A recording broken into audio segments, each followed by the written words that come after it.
Théo Daguerre, bonjour. Cet appel d'offres, vous a pas trop effrayé? Pas du tout. Pourquoi? Quand même. Le leader mondial du jeu de société qui veut rénover son vieux manoir pour en faire un lieu dédié au plaisir du jeu, ça ne doit pas vous arriver tous les jours dans votre agence, je me trompe? Bienvenue dans le manoir Daguerre. Bouge pas, sale garce! Peut-être repasser, enfin, si vous êtes en pleine réunion de famille. Le vendredi chez les Daguerre, c'est... Meuble parti! César Daguerre, enchanté. Vous avez 5 chances sur 6. Vous gagnez, vous avez l'appel d'offres. Vous fichez de moi, là.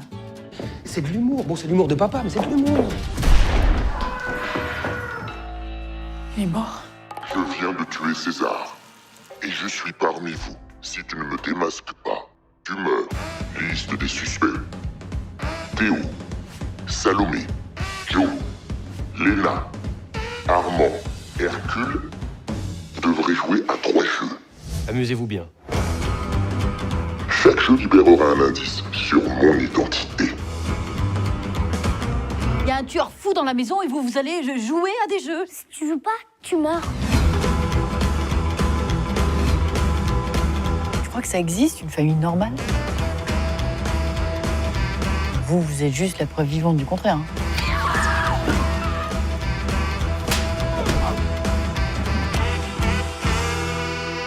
Vous voulez pas jouer?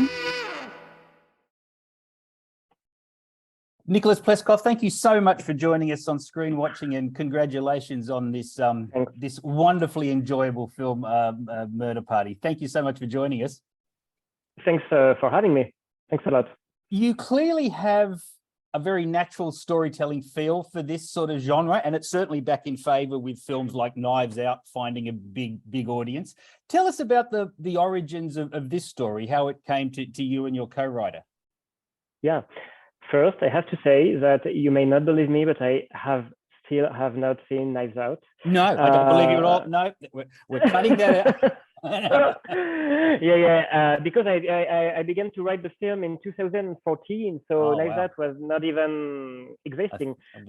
So the thing is, what I wanted to do with the film is, it's like the meeting of two desires. I wanted to make a whodunit because I think it's the funniest genre, and it's a genre I love a lot because it's a genre that with whodunits you can be very pop, you can be very meta, you can be very I would say exaggerated, you can be baroque. It's a genre which has always been the genre of exaggeration and game, and I wanted to make a movie about gaming, and I wanted this movie to be itself a game, and I wanted to make a film about family. That was that's a subject that I've been working on since I began making short films, and I told myself I wanted to make a comedy, a dark comedy, and a trash comedy, a little trashy comedy about family. And in my mind, it came almost naturally, organically, that the perfect genre to make a family confront itself to his traumas, his dramas, his secrets was the whodunit. Yeah. What else? It comes together beautifully in that regard. Yes, the family dynamics between the characters and the way that your lead, the lovely Alice Pole, sort of has to interact with that is so joyous. Tell us about Alice, this actress who we know of to a certain degree in Australia, but this is certainly a wonderful sort of showcase for her talents. Yeah, she is. Alice got something very. What I love about her is that she's got that I would say American energy.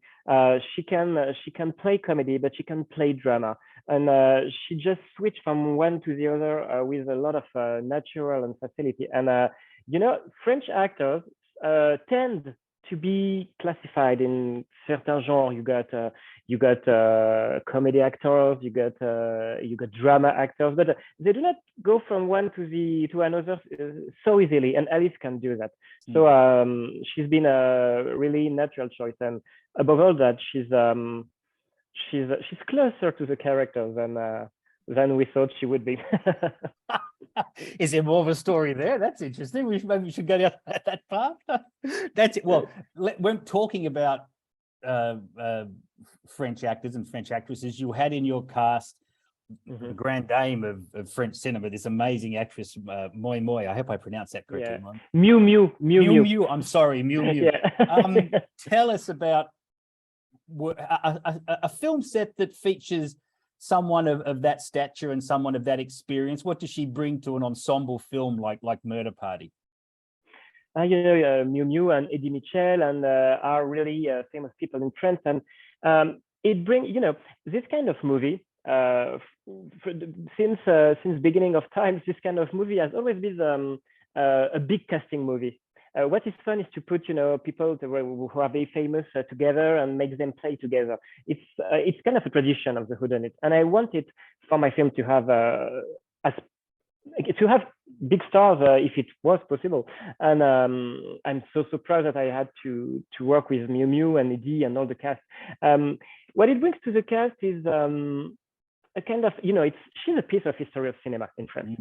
So when you arrive on the set and you see her and you tell yourself that that she entered your world, your fantasy, it's just a really big joy. Simply, it's a big joy and a big pride. I was very proud to, and I still don't have totally fully realized she's in it.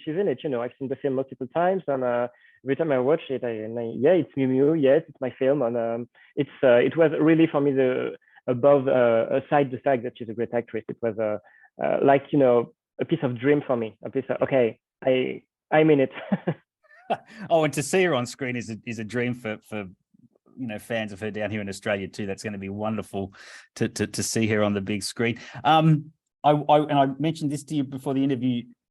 Part of the joy that I got in the film was it's so beautiful looking. Like from those stunning opening credits. Thanks. It's a very decadent, very rich in color, beautifully designed. Tell us about the thinking behind the visuals of the film. And you mentioned, the baroque elements previously, but go a bit more into depth in that, because it's a stunning film to look at. What was important for me. First thing first, I love all the old Hollywood movies, all the Technicolor movies, the Technicolor Hitchcock, Douglas Sirk, all that Hollywood great era, because it was a cinema, that didn't pretend not to be cinema. It was a cinema that knew everything looked fake, and it's part of its beauty. When you look at old Hitchcocks, the actresses are over maked up, the colors are so overbright, and you got three shadows behind the actors, and it's not a problem. That's part of the beauty of it. And first, it's a taste of me. Then it was important for me, to make this film look like a board game and almost a comic book. A comic book, or even I would say an animated film.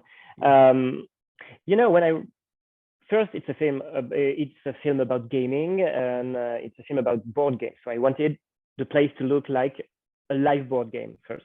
And the other thing is the script of the film. Everything that happens in the film is crazy, it's over the top, couldn't happen in real life. Everything is exaggerated, everything goes, over the top, and I wanted it.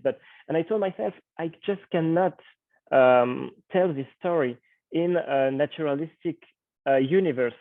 For a realistic one.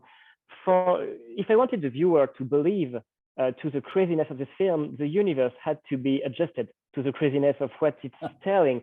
So I wanted, I told all my crew that I wanted them to play with the costumes, to play with the set, to play with the light in a very childish way. And I told, the same way I told my actor that I wanted them to play their characters, but to play with their characters too. Everything in the art direction was about the game, about gaming and playing. So all my art team has more than I would have hoped understood the assignment, and it was very kind of a very I would say childish way of working, and it was so good. That's a challenge in itself, finding in this day and age artists and people in all facets of filmmaking who are willing to go to that extreme in terms of their own creativity. So it must have been a challenge putting together the crew. Certainly the cast have come to the party in terms of how the film looks and feels. So it's a mission accomplished in that regard. It's beautiful. I do want to mention the very gorgeous exteriors that you shot at the Chateau de Rognier. Is that how you pronounce it? Yeah, it's a challenging for an English-speaking people. Chateau de Rognier Écluse. Écluse, okay. Good luck with that. Yeah, exactly. It's a stunning exterior location. And you know what? Yeah. When I did a bit of research, Murder Party is the only film on IMDb that's shot at that location. So how was that? Is that a part of France that you're familiar with, that you knew of? Did you know of this castle before your location? No, I didn't know about it. And you know, when we were trying to finance the film, there is a big data center in France called Film France, where a lot of people can put their properties or their castles or homes or places that they put available for shooting. Oh, wow. And I've been looking for, on this site for hours and hours, and I look hundreds of castles. And in France, we're lucky, we got hundreds of castles. But what is difficult is to find a castle that do not look like a museum. Yes. And do look like something that could be where an actual people can live right now.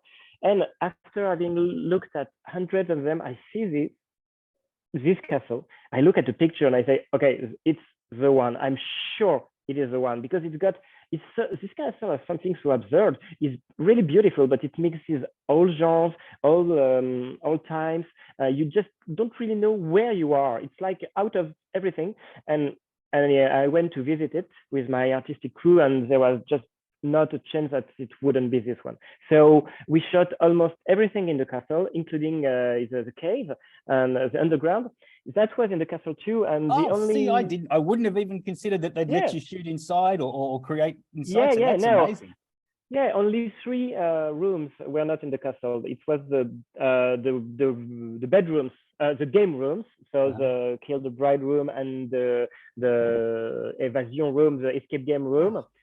Of course, because it's a prison, and a third set I cannot say because it would be spoiling. But I think you know the one I'm talking about. Yeah.